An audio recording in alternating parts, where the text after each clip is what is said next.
Welcome to the Immortal Recaps. Today we are going to talking about Mortal Engines movie. The film begins with Shrike's voice quickly summarizing a horrific event known as the 60-Minute War, in which the Ancient Ones lay waste to the world around them, and those who survived formed mobile predator cities that ruled over the lesser cities. Hester Shaw, a 28-year-old lady, lives in Salzhaken, a Bavarian mining town on wheels. The much bigger predator city of London pursues the smaller town across the hunting grounds, as the rich and well-kept residents of London applaud as if it were a sport. The residents of the little village fear as Hester rushes to the front, ready to be absorbed by London, with her sights set on London's head of the Guild of Historians, Thaddeus Valentine.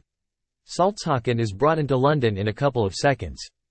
Tom Natsworthy, a young apprentice historian, meets Valentine's daughter Catherine as they visit London's Little Museum of Old Tech, where Tom is sent by his boss, Chudley Pomeroy, to pick up some tech.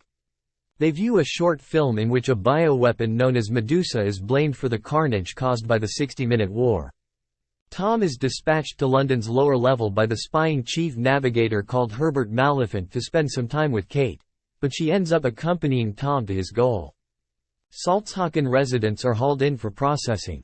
Valentine arrives to supervise the situation as one of the guards attacks a man from the little village. Tom notices Hester getting closer to Valentine. He calls out to Valentine to warn him, but Hester soon stabs Valentine. She removes her scarf, revealing her face scar, and tells Valentine that this is for her mother, Pandora. Tom, who pursues her to a garbage chute, stops her before she can murder Valentine. Hester is ready to jump when Tom catches her wrist. Before she lets go of Tom's hold and goes down the chute, she instructs him to ask Valentine what he did to her mother and how he gave Hester her scar. When Valentine comes, Tom begins to wonder what Hester meant by what she said. Valentine replies by throwing Tom down the chute just as Kate and others arrive, explaining that Tom fell in as a result of his quarrel with Hester. Kate discovers that another man, Bevis Pod, witnessed the entire event. Hester and Tom are dumped off on the outskirts of an unidentified place. She picks his pockets and snatches his money and knife before fleeing. Tom wakes up and pursues Hester, thinking they should keep together, but she rejects him. They are soon discovered by scavengers and hauled to the settlement of Scuttlebug. Valentine meets with London's mayor, Magnus Crome, Patrick Malahide, to discuss his intentions for the city, but Crome is skeptical because London follows the municipal Darwinism concept. Valentine then travels to see his top scientist, Drive. Twix, Sarah Pierce, who is working on a weapon for Valentine.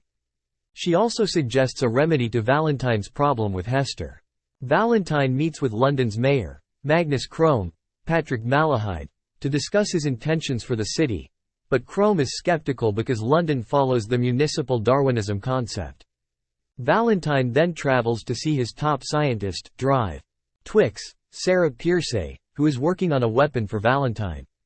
She also suggests a remedy to Valentine's problem with Hester. Kate rushes to find Bevis and inquire about what he witnessed. He is hesitant to say anything since he knows it would land him in hot water, but he ultimately discloses to Kate that he witnessed her father pushing Tom down the chute. Furthermore, Bevis is aware that Valentine is concealing something and is constructing something within St. Paul's Cathedral, and the two attempt to find a way in. The folks who take Hester and Tom in look kind, but then lock the two in a cell. Hester then tells Tom about losing her mother when she was 8 years old.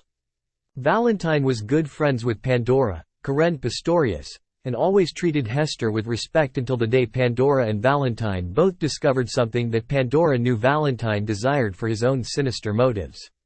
When Hester attempted to defend her mother, Valentine stabbed Pandora in front of her and sliced her face. Pandora handed Hester a necklace with an eye sign before she died, and Hester escaped. Valentine travels to an offshore jail in search of Shrike, a half-cyborg, half-zombie-like monster with a past with Hester. He is furious with her for breaking a commitment she made to him, and he wants her dead. Valentine burns the jail and frees Shrike to pursue Hester.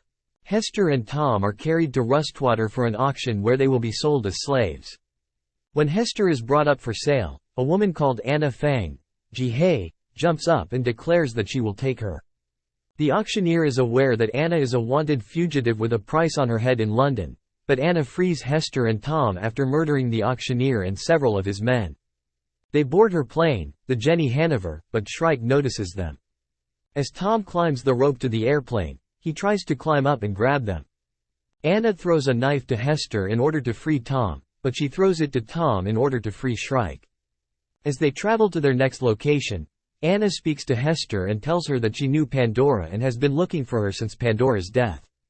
Herbert goes to locate Valentine in order to suck up to him by informing him that an ancient tech cache has been unearthed, and Herbert now has Valentine's attention. Hester tells Tom how she met Shrike. Shrike discovered her when she ran away as a youngster and reared her for years as if she were his own. He had always sensed Hester's sadness and provided a remedy to alleviate her suffering. Shrike unveiled a robotic body he built for Hester, allowing her to die and be reincarnated as a machine with no recollection of her past tragedies. She almost accepted his offer until she learned of Valentine's impending arrival, at which point she left Shrike alone and enraged by her lie. Anna takes Hester and Tom to Airhaven, where they meet her Anti-Traction League partners. She informs Hester that Pandora was attempting to conceal something from Valentine. Meanwhile, Kate and Bevis do more research by chatting with Pomeroy. He guides them discreetly down a tunnel into the cathedral, when Kate notices Valentine's enormous Medusa weapon.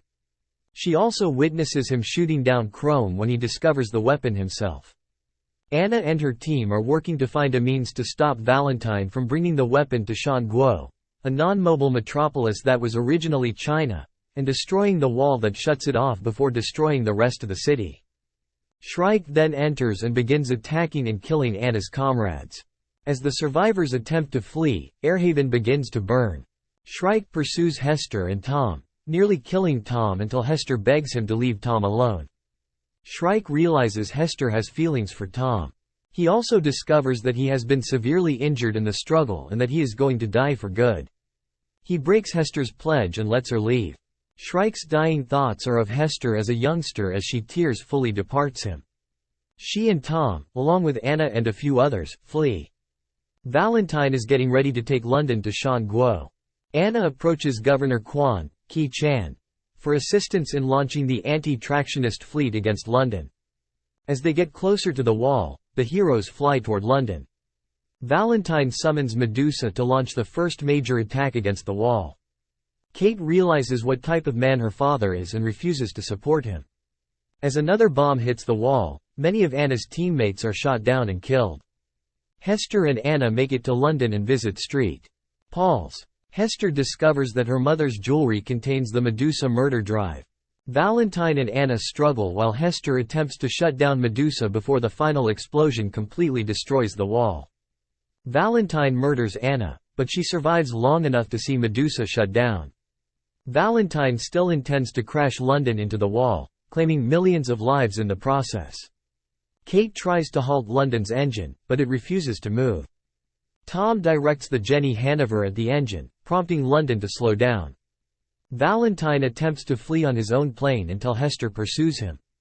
He tells her that he is her father and that he was in love with Pandora before her death. Hester declines the opportunity to murder Valentine. She boards the Jenny Hanover with Tom before he fires a shot at Valentine's plane, causing it to fall to the ground. Valentine lives, but only long enough to know that the tracks of London are going to crush him. When Hester sees this, she sighs and laughs triumphantly. Kate takes the Londoners to the top of Shanguo's wall, where she welcomes Quan calmly, and he accepts them in for refuge. As the dawn rises, Hester and Tom hug as they board the Jenny Hanover for their journey around the world.